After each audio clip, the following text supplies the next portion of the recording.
नमस्कार दोस्तों, इंग जॉन चैनल पर एस के मालवीय द्वारा एक बार फिर से आपका स्वागत है। साथियों, शिक्षा विभाग से जुड़े हुए नवीनतम अपडेट्स एवं विभिन्न ऑनलाइन पोर्टल्स के बारे में सतत और विश्वसनीय जानकारी प्राप्त करने के लिए आप हमारे चैनल से जुड़े रहे हैं। दोस्तों, आज का वीडियो प्रपत्र 5 में संशोधन किस प्रकार करें, जो काफ़ी लंबे समय से अवरुद्ध हो चुका था। उसके ऑप्शन स्टाफ लॉगिन संस्था प्रधान लॉगिन पर उपलब्ध नहीं थे। शिक्षा विभाग ने हाल ही में एक विशेष एसओपी स्पेशल ऑपरेशन प्रोसीजर जारी कर इसमें संशोधन की सुविधा शुरू की है। वो संशोधन कैसे करें उसका वीडियो, उसके बारे में डिटेल जानकारी इस वीडियो में आपको दी जा रही है। बिना समय गंवाए हुए मैं आपको अपने चैनल के मुख्य डेस्कटॉप पर लिए चलता हूं। साथियों, इससे पहले आपको होम पेज शाला दर्पण पर नीचे बॉटम पर स्टाफ लॉगिन से लॉगिन करना पड़ेगा। स्टाफ लॉगिन से लॉगिन करने के बाद आपको यहाँ स्टाफ लॉगिन के अपने आईडी पासवर्ड जो कर्मचारी के हैं उसके द्वारा लॉगिन करना पड़ेगा। उसमें लॉगिन करने के बाद अपना आईडी पासवर्ड डाल के आप जैसे ही होम पेज पर आएंगे तो यहाँ लेफ्ट हैंड में ये मेन्यू बार है।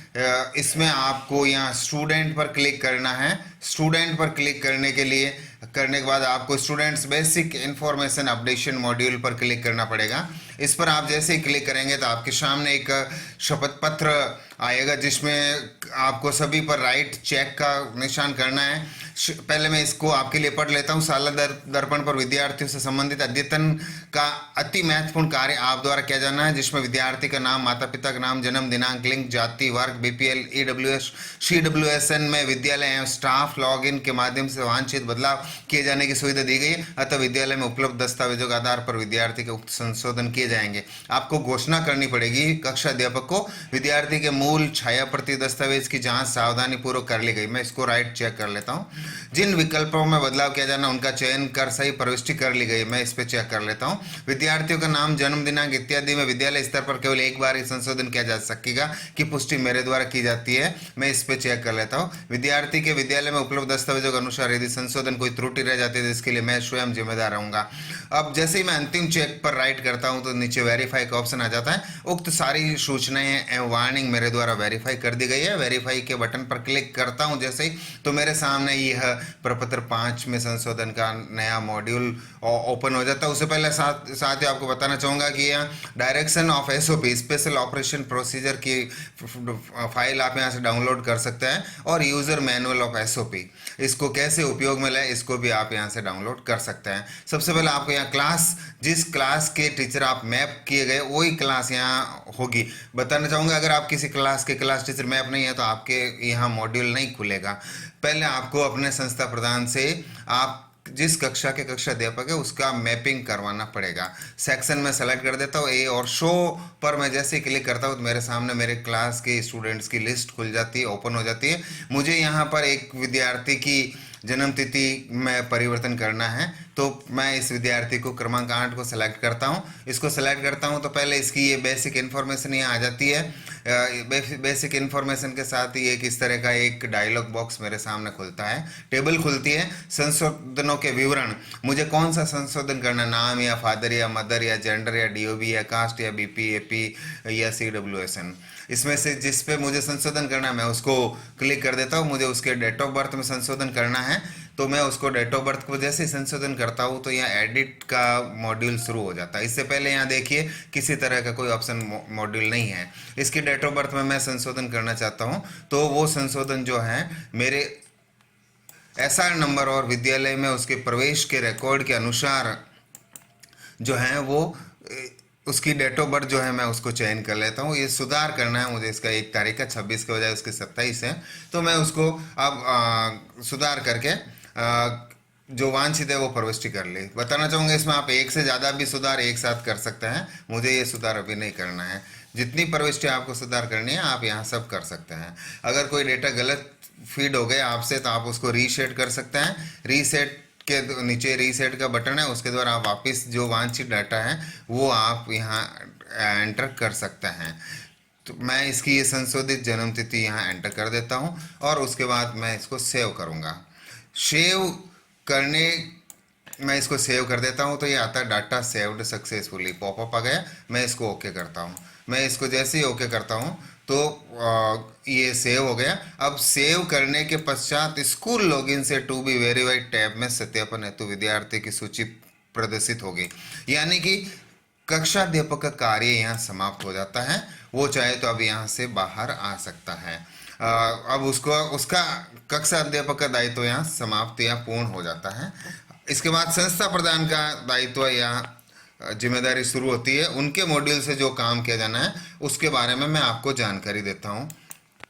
साथियों, अब ये होम पेज है शाला दर्पण पर। यहाँ पर मैं अपने स्कूल के लिए लॉगिन कर लेता हूँ। स्कूल के यूज़र आईडी पासवर्ड यहाँ डालने पर मैं स्कूल के होम पेज पे आ गया हूँ। यहाँ पर मुझे विद्यार्थी ऑप्शन में जाना पड़ेगा। विद्यार्थी ऑप्शन में जाके मैं जैसे क्लिक करता हूँ तो ये पहला ही मॉड्यूल है student detail verified by the principal. इस पर आप क्लिक करेंगे तो इसके सामने ये एक एंट्री यहाँ आई हुई पड़ी रहती है। अगर किसी भी कक्षा अध्यापक ने यहाँ पर कोई अपनी ओर से कोई प्रपोजल नहीं भेजा तो यहाँ कोई क्लास और नहीं होगी। जो अब मैं चेक करता हूँ कि अब मेरे किसी कक्षा अध्यापक ने कोई प्रविष्टि संशोधन के लिए भेजी है तो मैं इसमें उसकी क्लास सेलेक्ट कर देता हूँ। सेवेंथ में मैं इसको ए सेलेक्ट करता हूँ। तो शो जब पर मैं क्लिक करता हूँ तो मेरे सामने ये उस स्टूडेंट का डेटा आया हुआ पड़ा है जो उन्होंने संशोधन के लिए भेजा था। अब मैं इसकी बजाय तो कोई दूसरी क्लास पे क्लिक करता हूं तो आपको बताना चाहूँगा दूसरे क्लास के किसी कक्षा अध्यापक ने मुझे कोई संशोधन के लिए डेटा नहीं भेजे हैं। अतः उसके जब मैं यहाँ क्लिक करता हूं तो उसके लिए जब 100 पे क्लिक करता हूं तो आता है नो डेटा फाउंड आएगा। देखिए कोई डेटा यहाँ नहीं आता है। एक बार फिर से मैं वापस इसकी 7th क्लास सेलेक्ट करके 100 पर जैसे ही क्लिक करता हूँ तो उनको ये यहाँ पर एंट्री आ चुकी है। मैं इसको अब टू बी वेरीफाई पर क्लिक करूँगा। टू बी वेरीफाई पर क्लिक करने पर वही डिटेल मेरे पास भी खुली जो कक्षा अध्यापक के लॉगिन से खुली थी। यहाँ पर उसकी जन्म तिथि जो है पहले से दर्ज है 26 और उसको 27 किया जाना है।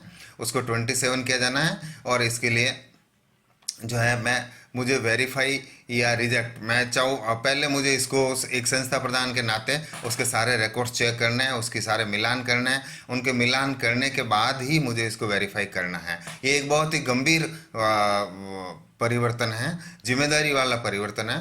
अगर ये जल्दबाजी में इसको वेरीफाई कर देता हूँ तो फिर दोबारा इसमें बदलाव संभव नहीं होगा। और मुझे लगता है कि नहीं, कक्षा अध्यापक ने गलत प्रस्ताव भेजा है मैंने बिना और तो मैं उसको चाहूँ तो रिजेक्ट भी कर सकता हूँ। तो अभी मैं इसको आपके लिए और विद्यार्थी हित में मैं इसको वेरीफाई के बटन पर क्लिक करता हूँ। ये मैंने वेरीफाई का बटन क्लिक कर दिया। Are you sure want to confirm, मैं ओके कर देता हूँ, कन्फर्म है। और ये देखिए इसके विद्यार्थी की डेट ऑफ बर्थ अब है 27/10/11 हो चुकी है। जो अब इसको वेरिफिकेशन या रिजल्ट की डेट 30/8 हो चुकी है। मैं इसको व्यू पर क्लिक करता हूँ तो व्यू पर क्लिक करने पर ये अब इसकी परिवर्तित डेट ऑफ आ चुकी है, वेरीफाइड आ चुका है। अब आपकी जानकारी के लिए अगर अपन इसका विद्यार्थी का प्रपत्र 5 में अगर चेक करें कि क्या वास्तव में ये वांछित संशोधन हो चुका है या नहीं हो चुका है, इसका वेरिफिकेशन या इसकी पुष्टि भी आपको मैं प्रपत्र 5 के द्वारा करवा सकता हूँ। प्रपत्र 5 में जो विद्यार्थी जिसकी 8 नंबर क्रमांक था उसकी डेट ऑफ बर्थ ये देखिए ये 27 हो चुकी है। इसमें वांछित संशोधन हो चुका है। तो साथियों, इस प्रकार ये था प्रपत्र 5 में नवीनतम स्पेशल ऑपरेशन प्रोसीजर द्वारा किस प्रकार डेटा संशोधन करें जिससे कि उसके आधार और जनाधार वेरिफिकेशन में जो वास्तव में गलत त्रुटि थी उसका सुधार होना है, वो किया जा रहा है। उसका पूरी जानकारी, अगर आपको कोई इसके बारे में कोई डाउट है, कोई संशय है, कोई आपके प्रॉब्लम्स है तो आप कमेंट बॉक्स में कमेंट करें, निश्चित रूप से उसका आपको जवाब दिया जाएगा। साथियों, अगले नवीनतम वीडियो के लिए आप चैनल से जुड़े रहें, सब्सक्राइब करें, लाइक करें, शेयर करें अपने फ्रेंड्स के, अपने स्टाफ के पास, ताकि ज़्यादा से ज़्यादा नवीनतम जानकारी उनको शीघ्रातिशीघ्र मिल सके। वीडियो पूरा देखने के लिए आपको धन्यवाद।